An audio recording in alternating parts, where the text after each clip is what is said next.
Okay, so I'm with Fans HVAC and more right now, and we just came across the most frozen unit we have ever seen in our lives. Holy shit.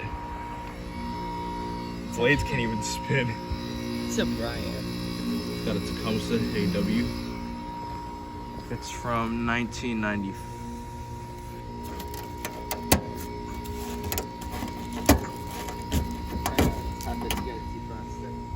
10th week of 1995, 1.5 ton.